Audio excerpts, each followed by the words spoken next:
kita pernah punya sejarah buruk soal swasembada. Itu konsolidasi lahan di sekitar itu harus juga dijaga. Jangan sampai kita bubar-bubaran nanti.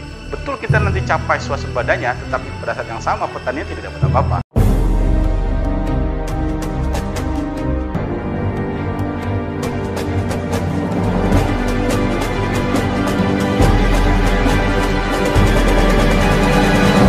Masuk, baru saya buka, perlu basa-basi ya.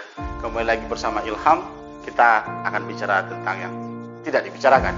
2-3 minggu kemarin, Presiden Republik Indonesia, Pak Jokowi dalam sebuah event Rakernas menyatakan tekad kesungguhan pemerintah untuk kembali membangun food estate yang sudah kita mulai dalam 2 tahun terakhir.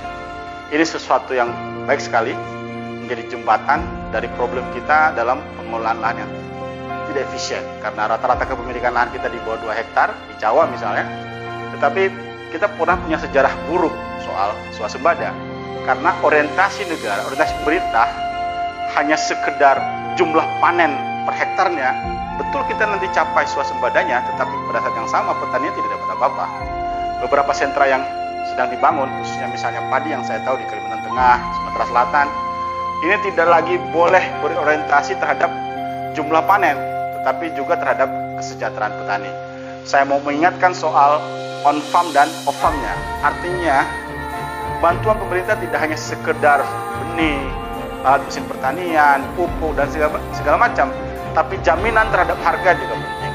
Bahkan supporting soal layanan dasar kesehatan, layanan pendidikan dasar sampai menengah, ini harus dipunya, sehingga generasi berikutnya yang tumbuh bersama-sama di kawasan food estate ini, pertanian itu bagian dari cara untuk mencapai kesejahteraannya. Jadi yang kedua, tahun 80-an ke tahun 2020 itu kita ada jeda kebijakan pemerintah tentang pembangunan industri, dan beberapa industri yang muncul itu kan industri pengolahan hasil pertanian. Sebut saja misalnya pabrik pakan ternak, pabrik tapioka, macam-macam.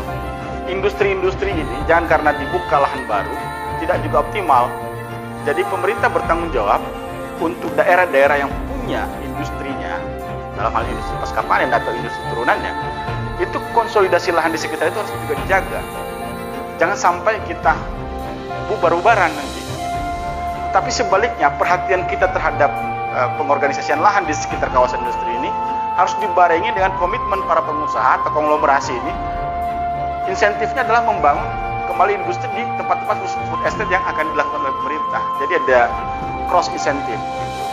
Ini adalah perjumpaan lah antara kepentingan negara menjamin ketahanan pangan dan kepentingan warga, khususnya petani, untuk tetap berproduksi dan mendapatkan hak layak atau atas kesejahteraannya.